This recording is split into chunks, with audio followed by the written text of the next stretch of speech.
what can the government do, both at the state level and from your end at the federal level, to help this community recover and to try to prevent stuff from like this from happening again? Well, the recovery, the government at all levels, local, state, and federal, they're already there. They're already doing what they need to do. FEMA was on the ground like right out of the gate, even before the disaster declaration. I talked to the president and the secretary on July 4th, a week ago.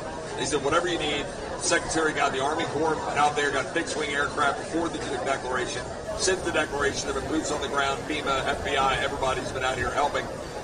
With respect to, and they're going to continue to help, and we'll figure all that out. But it starts with the philanthropy. It starts with the $30 million at the Community Foundation, all the money pouring in, people on the ground helping, giving out grants, people showing up. We can do that. Texas can do that. We have a lot of resources, and Texas ought to be able to deal with this. We're the 8th biggest economy in the world. But on the preventing stuff in the future, like there are two things to that. One, I've talked to everybody, as I'm sure you have, who is in hide, and having them walk through what really happened at 3:30, 4 o'clock in the morning, where water levels were rising basically a foot per minute. It was extraordinary. This was like an F5 tornado. You can do all the planning in the world, and when Mother Nature, swells up, you deal with something at an extraordinary level. That's what happened here. Can you avoid it in the future? Better alert systems, better alarm systems. Of course, we should look at all of that. Maybe every camp should have a NOAA radio. Maybe you need a siren system. Whatever. We can do better, but the camps need to rebuild, the community needs to rebuild, and we're in that process now. So we're going to Texas. Some of you are coming with us. How are you? And it's a horrible thing. A horrible thing. Nobody can even believe it, such a thing. That much water that fast. Without a dam break, you'd think a dam would have to break to have it. So it's a terrible thing, but we're going to be there with some of the great families and others, the governor, everybody is going to be there. You said that President Trump is scheduled to go to Texas later this week. Can you speculate on what day and what he has plans? Sure. The White House is currently arranging those travel plans. We hope that it will be later this week, likely on Friday, but of course we want to do it at the most appropriate time on the ground for state and local officials. We don't want to interrupt the recovery efforts, but we're planning tentatively for a Friday trip, and when that becomes final, we'll let all of you know, as we always do. And you gave a little bit of reaction earlier, but the National Weather Service, the union, actually publicly stated they had an adequate staff on hand to forecast and predict the storm. You shared your thoughts earlier on how the way the left has really weaponized this to blame the deaths in Texas on Trump. Want to comment on that again?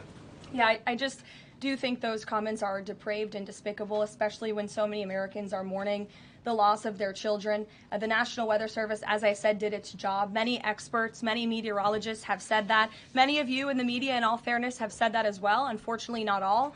And many Democrat elected officials are trying to turn this into a political game, and it is not. This is a national tragedy, and the administration is treating it as such. We know the National Weather Service provided early and consistent warnings. They gave out timely flash flood alerts. There were record-breaking lead times in the lead up to this catastrophe. There is ongoing flood monitoring, and these offices were well staffed. In fact, one of the offices was actually overstaffed. They had more people than they need. So any claim to the contrary is completely false, and it's just sad that people are pushing these lies. The victims of the Texas flood, and can you talk about what you would like to do when you travel there on Friday? Well, we're going to just make it as comfortable as possible for the state of Texas. They have a great governor. They have wonderful senators. They have wonderful representatives, and we're going to work together with them. And we have been working really very hard. This whole table has been working. That was a terrible event. You saw that maybe where Texas was just absolutely so badly hurt by something that was a big surprise late in the evening. So we'll be working with the governor and all of the people of Texas. We'll be going on Friday. The floods in my native Texas, which have carried away so many lives, many of whom my family knew, has caused so much heartbreak and brought so many tears. It touches every one of us, not just those of us from the Lone Star State, but every American who cares about their neighbor, and especially every parent whose heart reposes not within themselves, but within their own children. It is not within our power to ease their pain, nor should those most devastating losses be erased or eased. But what we can do is grieve alongside them, and I know that's what we are all doing. And we can also join them in a sorrow that honors the joy of their children's and their family members' lives. It is not and has never been God's purpose that we suffer, but it is within His design that we rely upon His creation. We see that in extraordinary natural tragedy, as over the last few days, but we also see it in the beneficial fruits of His creation, the bounty of the land, the yield of our farms, the produce and the product of our labor. That dependency upon His goodness is part of His purpose, and so as stewards of creation, we have an obligation to protect it. Mr. President, before I begin, I just want to say that I join Americans around the country in praying for the victims of the torrential flooding in Texas this weekend. More than 100 have been reported dead, among them at least 28 children. It is a moment of unfathomable pain for so many, and my prayers are with the grieving parents and the grieving families.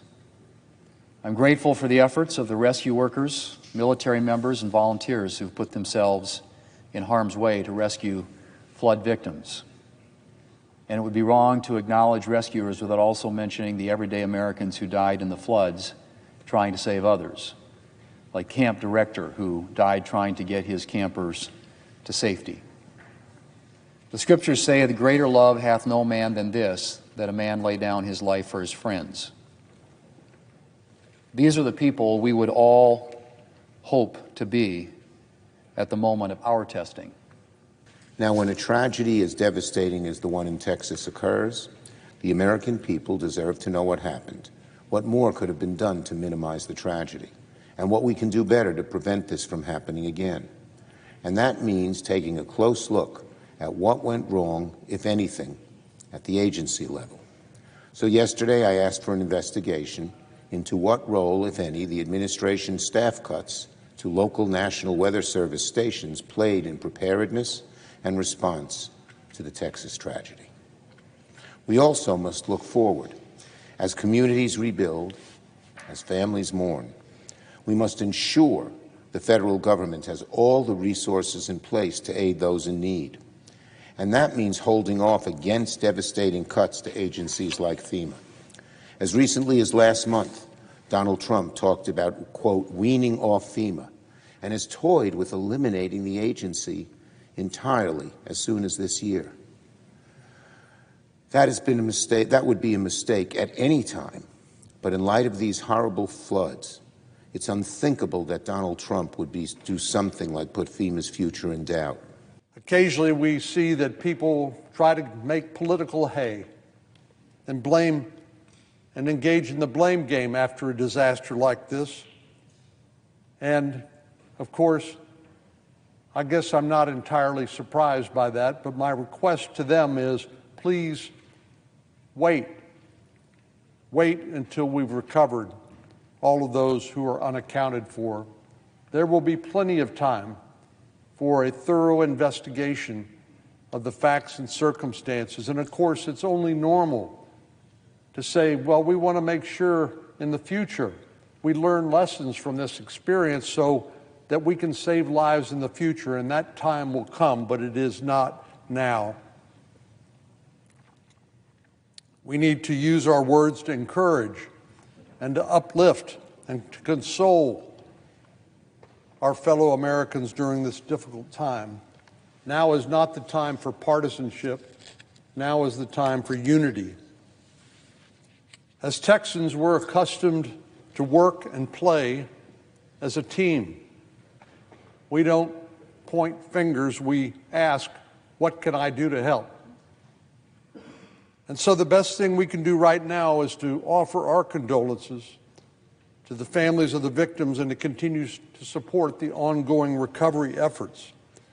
It's imperative right now that we continue to work relentlessly, in the words of Governor Abbott, to recover as many people as possible who are yet unaccounted for. And he said we will account for all of them.